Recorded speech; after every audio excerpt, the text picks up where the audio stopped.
This is a Samurai Nation podcast on the Samurai Nation Podcast Network.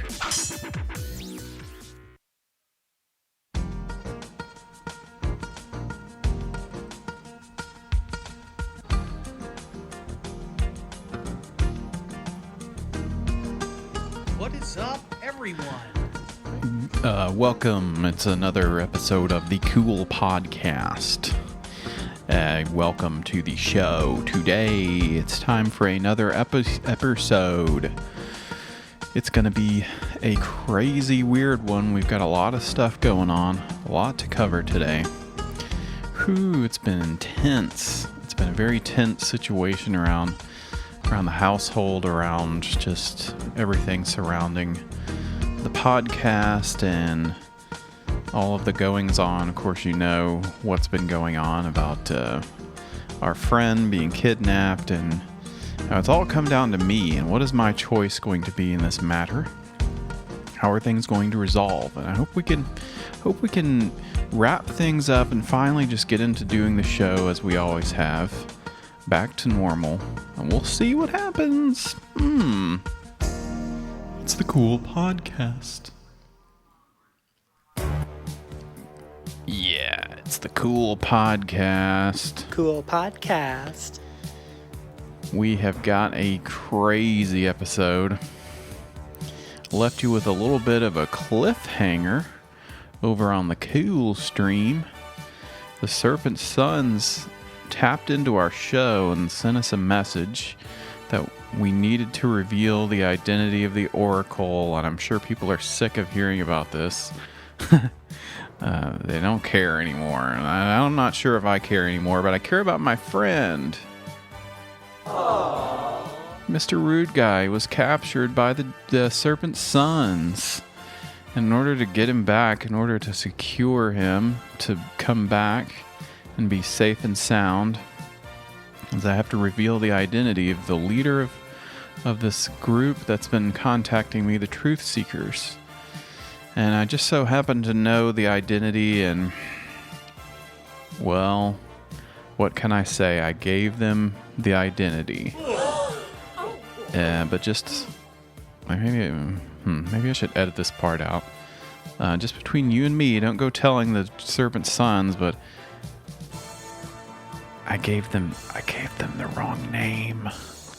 So we should be good there. I think we finally gamed the system. We're gonna get Mr. Rudeguy back.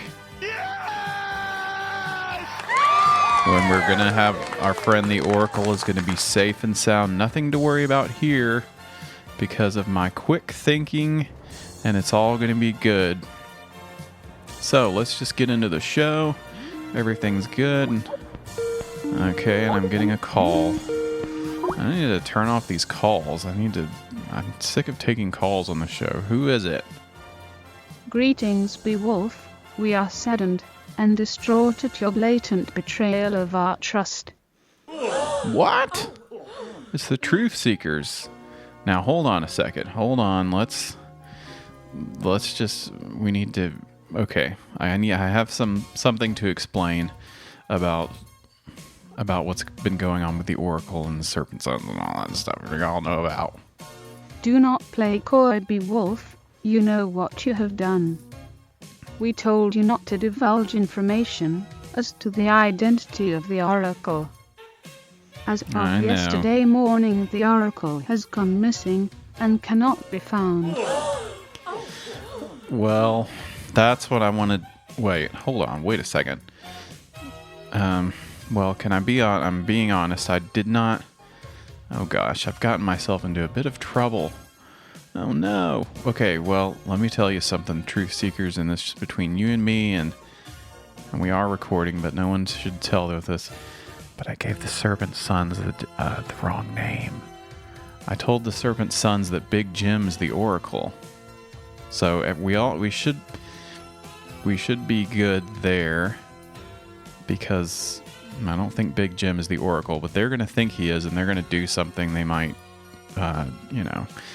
capture him or something like that, and that would be good. That would be comeuppance for all the bad stuff he's done, so everything's work out. It's all good. Oh, see. So you lied to them. What did you say? Did you say goatsy? Oatsy. So you lied to them. Huh. Your voice thing is messing up again. But yes, I did lie. I lied to them and told them it was Big Jim. So, but we should be good. They'll go after Big Jim, and meanwhile you can. Well, I guess you said the Oracle's been captured though. This is bad. This is a bad situation. Sorry about that. Yes, it's very bad. Yes, it's very bad. Well, I am sorry for doubting you.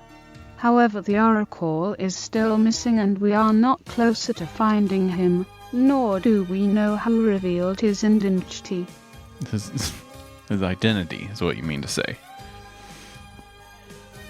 Yes. Man, this is bad. So somehow they found the Oracle anyways, even though I swear I gave him the wrong name. Don't tell them, they might get mad at me. This is very troubling indeed. Yes, very I'm troubling indeed. Oh, but yes, I'm being honest here. I still want to be friends with the truth seekers, and I didn't reveal the true identity, even though I do know who the Oracle is. And I gave them the wrong name, but this really stinks. Thank you for your honesty. Goodbye. Okay, goodbye. Man. This is crazy. What happened? This whole time they've been saying that only I know who the Oracle is and only I can give the information, and it all came down to me. And of course I gave them the wrong information. And now it seems like they've managed to capture the Oracle anyways. So all this crap I've been putting up with for nothing? What the hell? Oh my gosh. Well, I guess we better get into these segments. Let's get into some segments. We've got one of our favorite ones coming up. It's a good one. It's a keeper. Here we go. It's the podcast roundup. Oh, baby. Oh, yeah. It's the podcast roundup. Well, it's the podcast roundup, so we got some breaking podcast news. We're going to see if we can listen to this one, the first episode maybe. I'm not too sure, but this just came across the wire recently. The guy from Firefest, he's allegedly placed in solitary confinement for podcasting, and that happens sometimes. Sometimes you have to risk life and limb for podcasting, and this guy is a weird guy. He's gotten himself into a lot of trouble, and once again, he's trying to podcast from prison. Billy McFarland, the entrepreneur best known for organizing the disastrous Fire Festival. You remember that? Watching the documentaries about that, and the cheese slice with the bread and the lettuce? Man, he's a real scammer, that guy. He's been sentenced to 6 years in jail for fraud. But now he's being punished for participating in a podcast detailing the history of the infamous event. McFarland's lawyers say that he and his cellmate, also participating in the project, have been placed in solitary confinement for calling into the new podcast Dumpster Fire, which premiered this Tuesday. And this is from the AV Club. Whoa. It's a bad place to be in solitary confinement. Human rights advocates have been calling for its abolishment for years.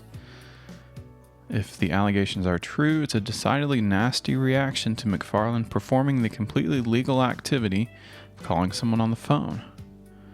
Huh. Maybe, I don't know how that works. Strange. He's in solitary. We hate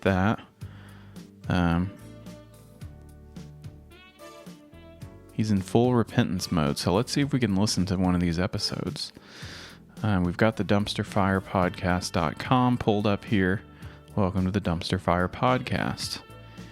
There's a GoFundMe for people on the island, which is good.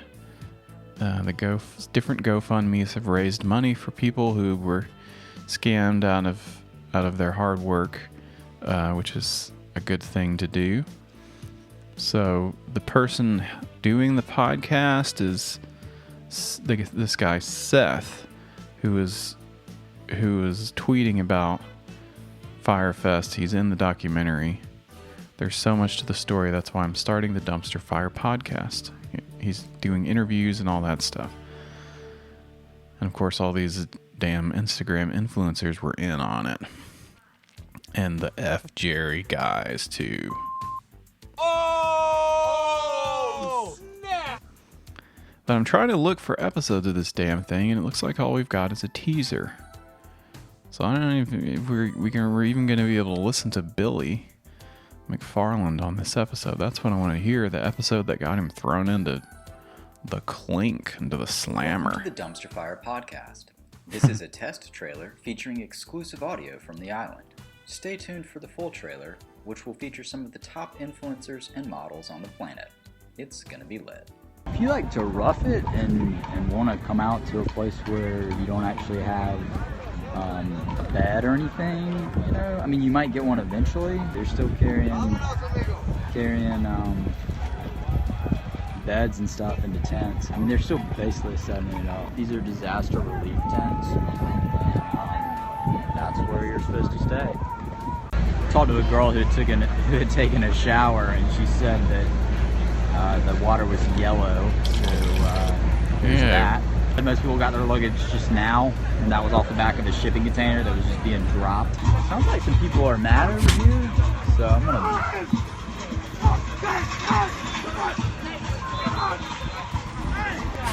Yeah, this is kind of terrifying. Yeah, this is exactly what I thought I would experience when I watched the video. Okay. I thought this would have more high production value or something like Serial, but it's just a guy playing clips of his voice memos, I guess. But how do we even know those are from Firefest? And who cares, honestly? we saw the documentary, and so we get the gist of all of that, what happened. He's got a huge blog post about Firefest, and he's got all of these, the timeline and all that stuff, and it's like, okay, we've seen the doc. They've pretty much covered it. It was a big dumpster fire. It was bad, but he's got to do a podcast. He's got to do his own thing. He's got to skim off of this whole disaster. And then he gets old Billy thrown in the solitary. So that's pretty weird. The Dumpster Fire Podcast. And that guy he's still paying for his crimes. And that was the trailer. It doesn't seem too interesting to me, but maybe we'll check back in on it. It looks like it says here the website is live. And that was January 2019. Dumpster Fire Podcast 2019. What in the hell? Is this an old article? Oh man. I thought this was new. So I guess it is new, but the Dumpster Fire Podcast, all the posts are from a year ago, if not more than a year ago. I'm just uncovering this live because I didn't look into it at all. The test trailer is what we just listened to. And there's no date on that, so we don't know when that came out. But all their Instagram posts are from 2019. And it's 2020. But apparently Billy, I guess maybe they were doing more episodes and that's when he got caught or something. Because it hasn't been released. But when it does, I'm going to listen to it. All right. What's next on the podcast roundup? Well, this is kind of weird. I wasn't going to cover this initially, but we like to cover other podcasts on the network. Samurai Nation Podcast Network. I don't even have to say the name anymore. I got my sound drop. Well, we weren't going to cover this initially, but I'm kind of got a separate screen open with some emails from the network, and looks like we've got a new sponsorship. So, and it looks like this is a clip of a commercial that we need to play during our shows.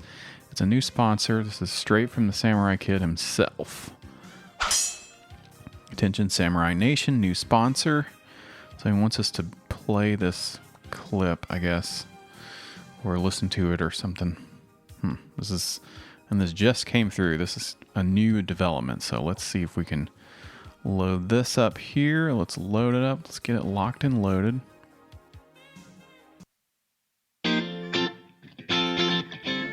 What's up, Samurai Nation? It's me, the Samurai Kid, and I'm here to tell you about our new sponsor, QuickViper. QuickViper is an all-in-one business platform used by entrepreneurs across the world. As you all know, I do everything I can as CEO of Samurai Nation Podcast Network to make sure our operation runs smoothly and efficiently. QuickViper allows businesses to streamline internal processes so they can focus on delivering great products. Oh, and check this out. The all-new QuickViper 2.0 update features an AI-based human resources program capable of handling all your employees' needs. That's right, QuickViper can do it all, from file storage and backup, payroll, and automated company-wide emails. Man, I can't say enough great things about QuickViper. We are very excited to have them on board as a sponsor of the show and a provider to all our business needs at the Samurai Nation Podcast Network. QuickViper, here to help with all of your business needs.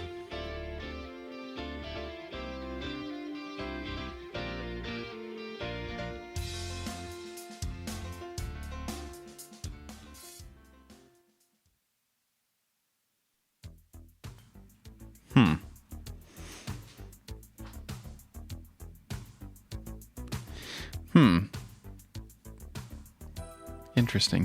That was a really high priority for me to play this, and I need to look at. This is kind of strange. QuickViper. The name. Something about the name really is kind of. Setting the alarm bells are going off for me right now. It sounds suspicious to me. And it's just so happens to come the same day that some information was leaked about the Oracle. And now we've got this new QuickViper as part of the Samurai Nation Podcast Network. An all-new update or something, and they're going into the file storage. I hope Paradox maybe helped, but I guess he didn't.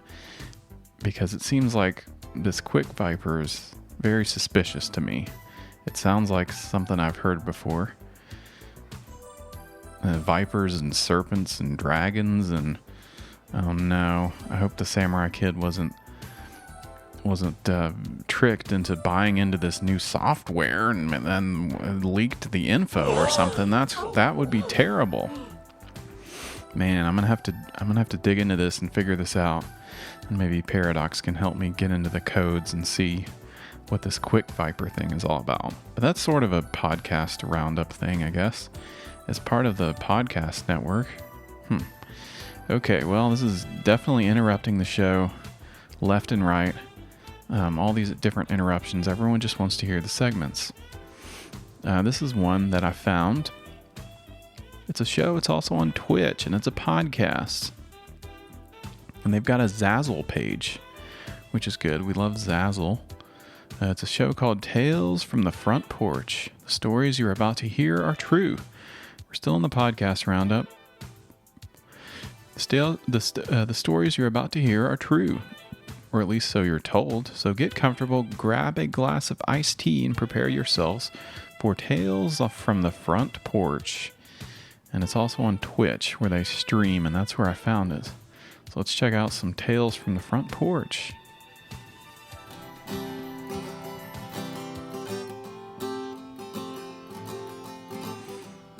They're going to tell us some tales from the front porch. The stories you are about to hear are true, at least so you're told. So get comfortable, grab a glass of iced tea, and prepare yourselves for Tales from the Front Porch.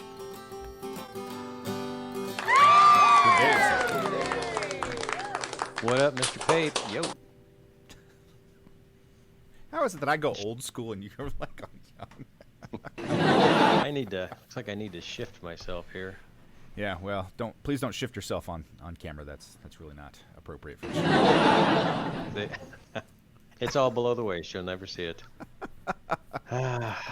So, all right, before we get into shout outs and all that fun stuff, I'd just like to a good friend of mine actually passed away this last week. Oh, no. She was actually my very first college professor. My very first class was her very first class teaching college. So she unfortunately passed due to cancer. Damn cancer. This last Friday. So just a tip of the hat to Sharon Sobel. Sorry. What a shitty way to go.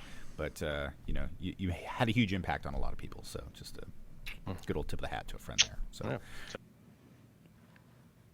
All right.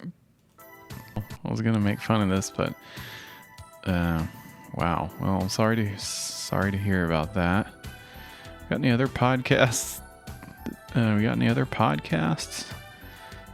Man, that stinks. Frankly, we were gonna check out let's just see what this guy's up to. All right. I didn't listen to his podcast this week because it really stresses me out about our friend Bumble. He's back at it. He's working hard, and he's doing the podcast. And just demolished. What the? It's a very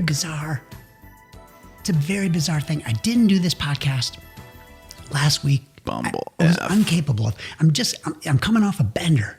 I just worked 12-hour weeks. I just worked 12-hour shifts. I worked yesterday. Today is Sunday. We're going to make it a fun day. Today is September 20th, 2020. I worked 12-hour shifts. And I worked 8 hours yesterday. I've been getting up at 10 after midnight. 10 a.m. people to get to a punch clock at 1:50 a.m. I come home at 3:30. I go to bed at 4:30 a.m. I'm fully roasted. I don't know how I did this week. Thank the lucky stars. I'm back on 10s. I eat 10-hour shifts like they're appetizers. It does not matter. It is... I don't even know if working this much is even legal. I don't know. My mind is applesauce. I'm totally destroyed. The dustbuster is full. I'm standing in the pieces of my crime scene on the inside of the police tape. And it's all on me, man. PSA. The whole concept of Bumblefuck was to create an audio medium. No, the cat's out of the bag. The cat is out of the bag. This podcast was to find your nowhere. Whatever shape, whatever form that morphs into, find your happy and make it your home. Find your space and find it your own. If you're confused and cluttered and don't know what the fuck's going on, find your nowhere. That's what this was about. We also wanted this to be a brutal audit of the self. That ugly self-exploit, I mean, that's... Whew, I'll say, if you try to listen to the whole episode of this, it's definitely brutal, and this guy puts himself through some hell working too much and working in crazy weird hours and working just going nuts over there, but he's finding happy within himself. That's what this episode is about. Maybe I want to give it a listen. I'm concerned. The last time we checked in on Alex Inc., his ex crashed Tesla stock. And he also, the one episode I can't stop buying crypto. He couldn't stop buying crypto. And he bought Tesla stock. So maybe he's happy because he got some more stocks or something. I don't know, but he's I'm concerned. He's working too much. He's anyway, so I have to check in on him. Okay. Bumble. Man, what a crazy episode. We're going to get back to some normal episodes one of these days. But we've got a fun segment. We haven't done this one in a while. We need to learn about some stuff here. And here we go. I want my coins!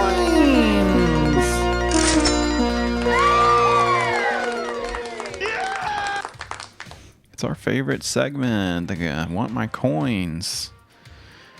It's a crypto segment. Yeah, we're in the crypto zone, everybody. Oh, yeah! This is a good song for the crypto zone. And this is an article I've been trying to read to figure out what different crypto stuff is. Every time I look into it, I'm learning something new. Seeing this news article, though, recently, the last couple days, hackers drain DeFi protocol harvest fine. Okay, let me start that over. Hackers drain DeFi protocol harvest. Jesus. Hackers drain DeFi protocol harvest finance. Hackers drain DeFi protocol harvest finance of $24 million. Man, the hackers are at it again.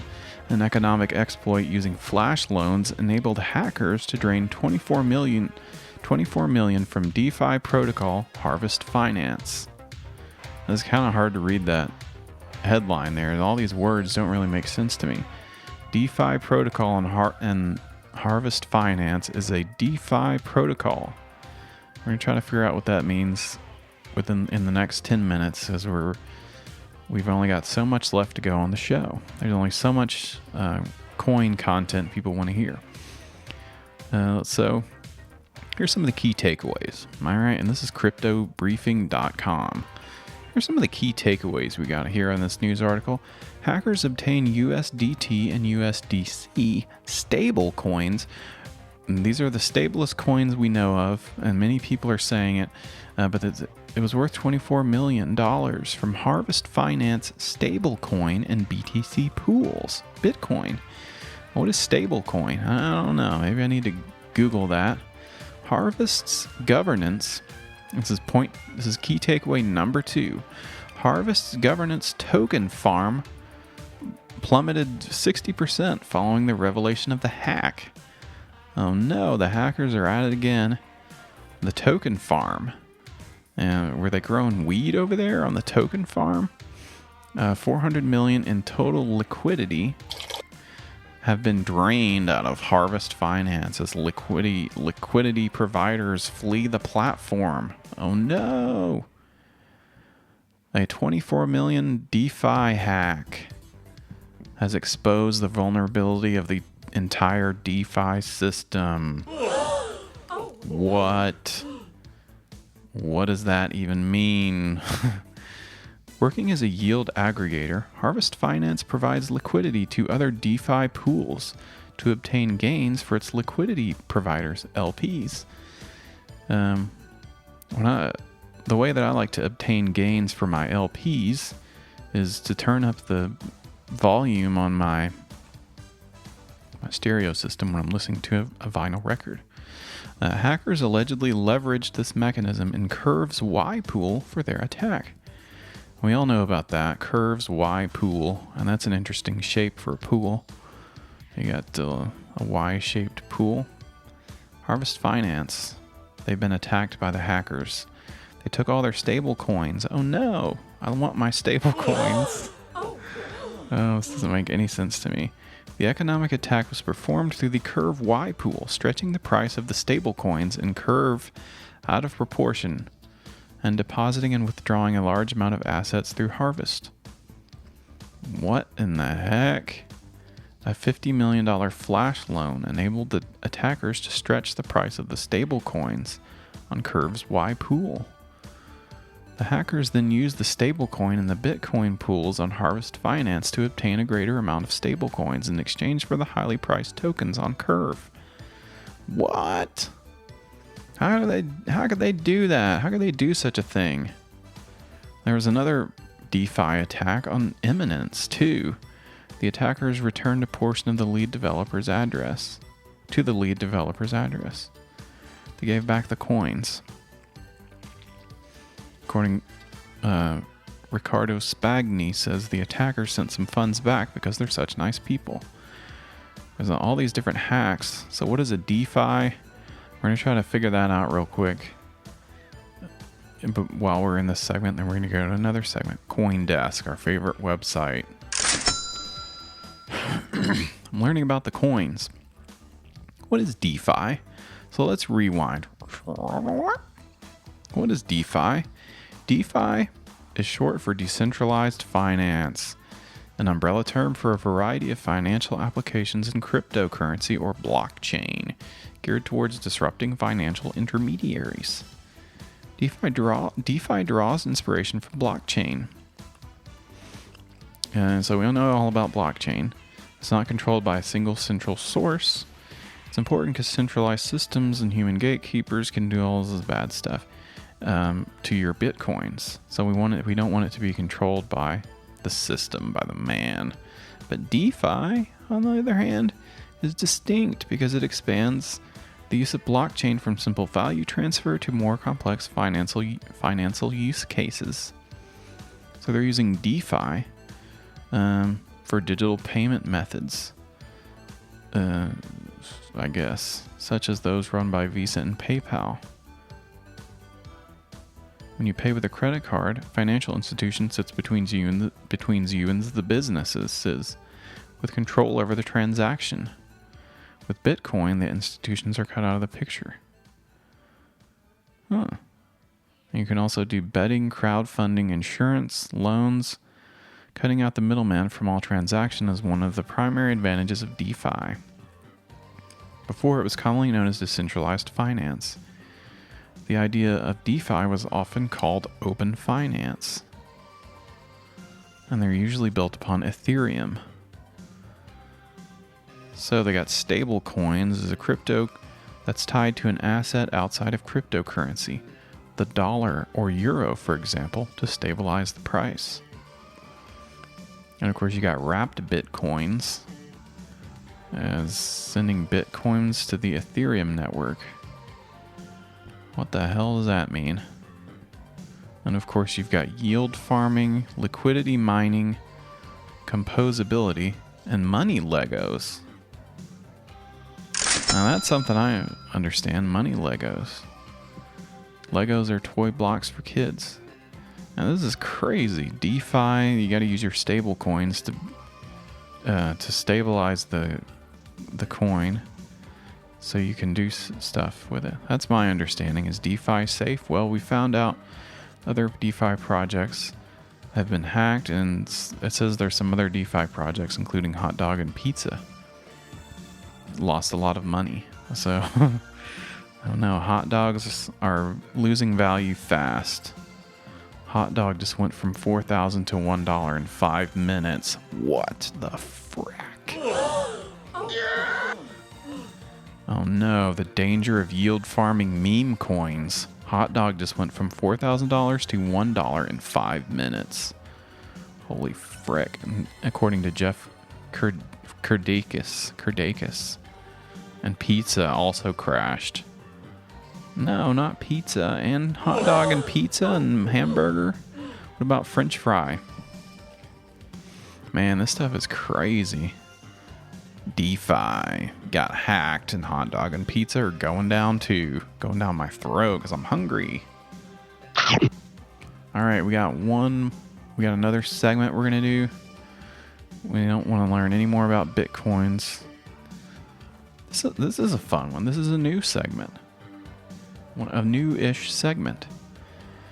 It's one that I like, and starting to get into some different things and finding all kinds of stuff to show you on the podcast. And here we go. Here's the new segment. It's the Bandcamp Boogie.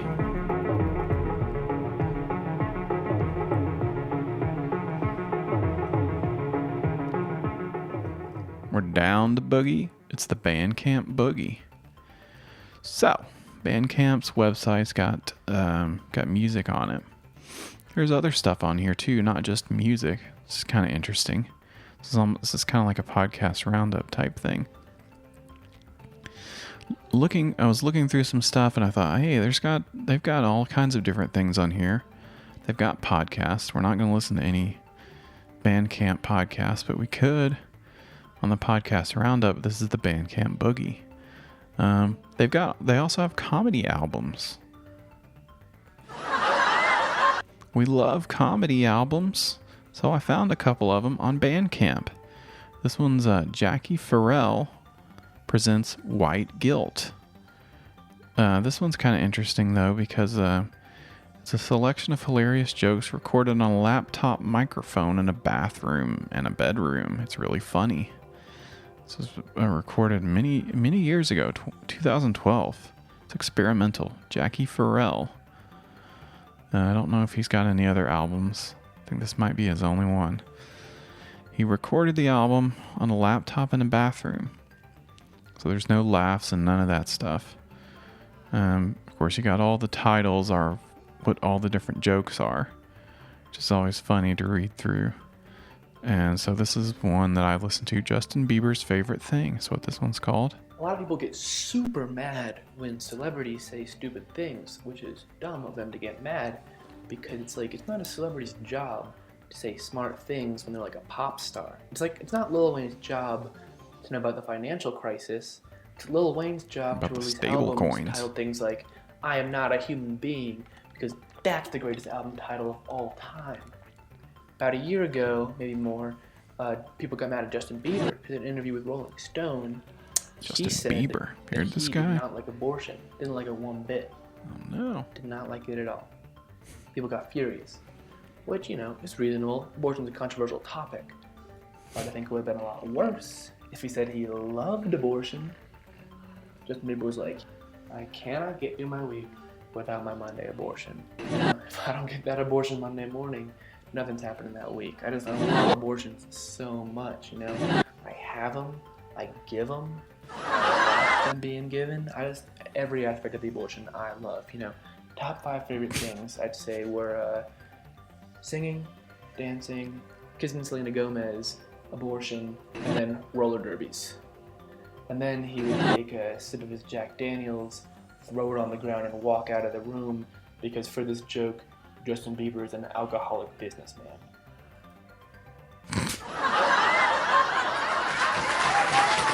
Wow! Oh my god. Oh, this is a big... There's a lot of... This is a long album. All the jokes are pretty short. What is this one? This is just called A Pun. Here's a cool idea. A Muppet-themed jam rock band called Jam Henson. Like it? I do.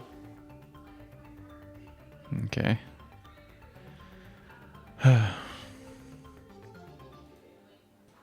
I think before every sports game, they should show a short made-for-TV movie about one of the players and or one of the teams and some horrible adversary they overcame with a lot of bittersweet piano ballads playing in the background, because that will make the sports game 100 times more interesting, because I love sports movies and I don't give a shit about sports. What? Okay. Oh my gosh. Why did he record this in a bathroom? It sounds so bad.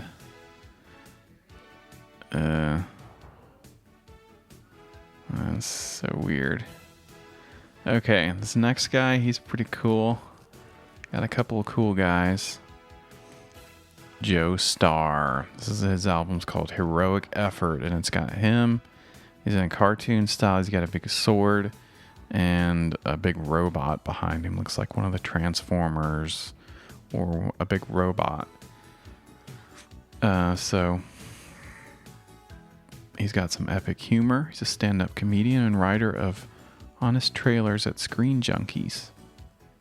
Not familiar with this. Is some geeky nerdcore type of comedy, and this is the one that plays first when you go to the page. Air horning.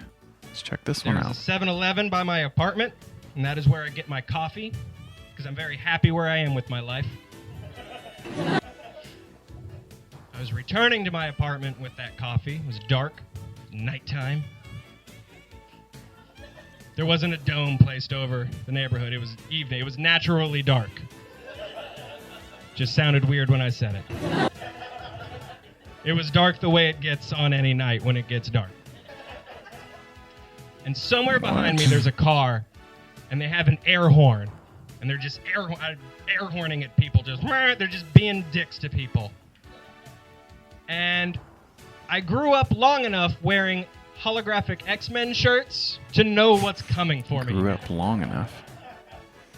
I'm preparing He's for a it. nerd. The puzzle box shakes just a little. Car comes by. Fuck you! I just turn around. Yeah, fuck you! 7-year-old girl.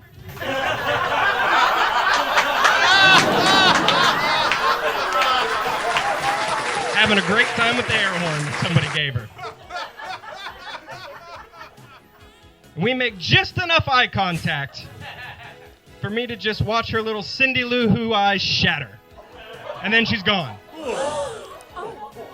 Oh no. There's nothing I can do. I've ruined this girl's life, literally nothing I can do.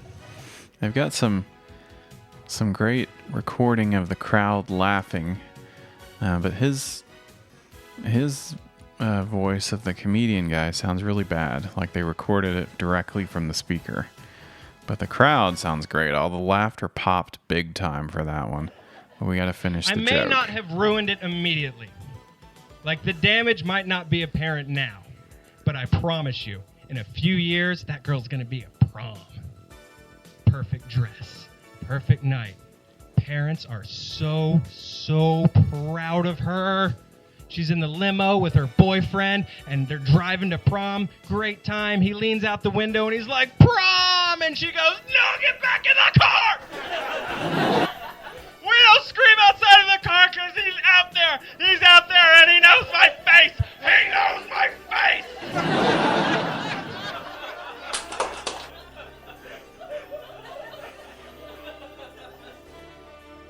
You see, I have planted an acorn,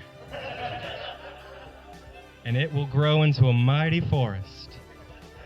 And that's the story of Johnny Trauma Seed, you guys. That's his tale.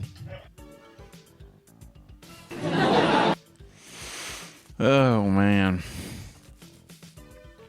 A lot of ways you could dissect that joke there.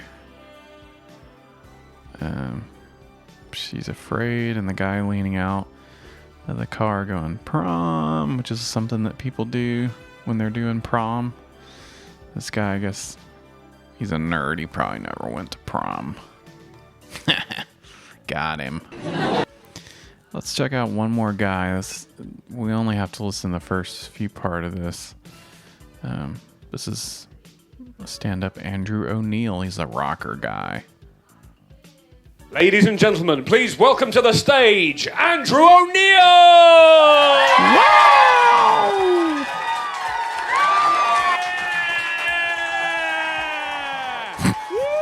Wow! Yeah! Good evening! Good evening!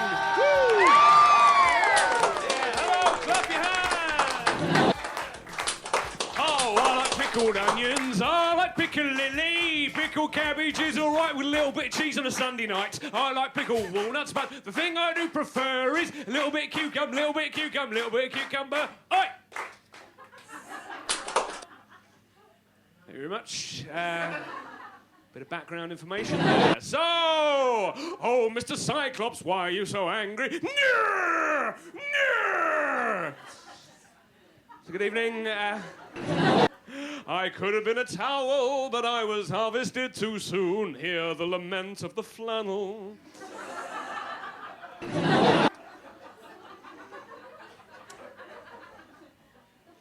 Good evening. Oh, Mr. Cyclops, why are you so angry? I only have one eye! I only have one eye!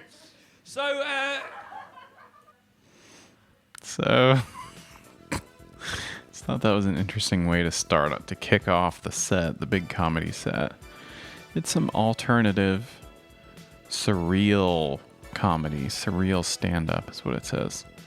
Man, a lot of these albums are all old.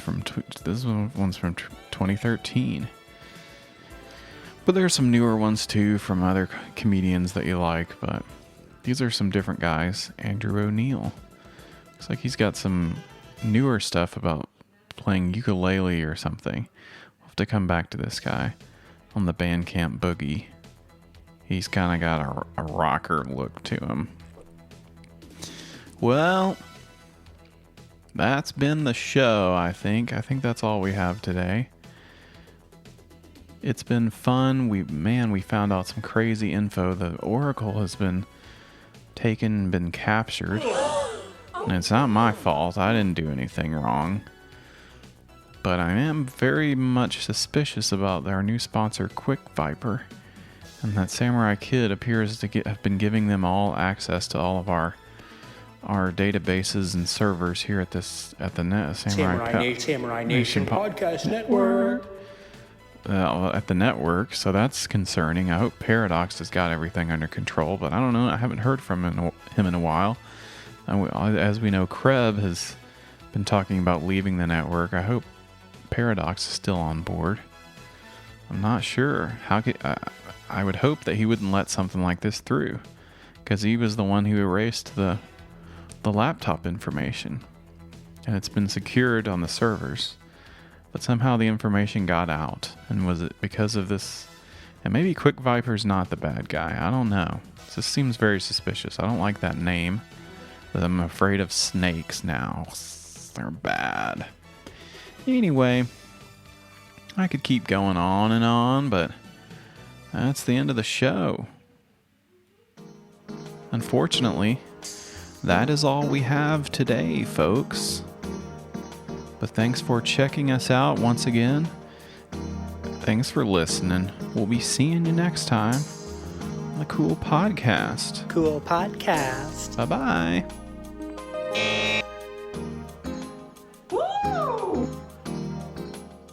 Woo!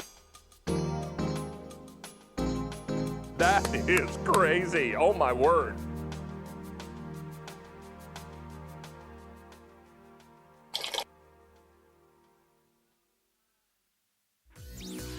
That was a Samurai Nation podcast on the Samurai Nation Podcast Network. Here's a cool idea. A Muppet-themed jam rock band called Jam Henson. Like it? I do.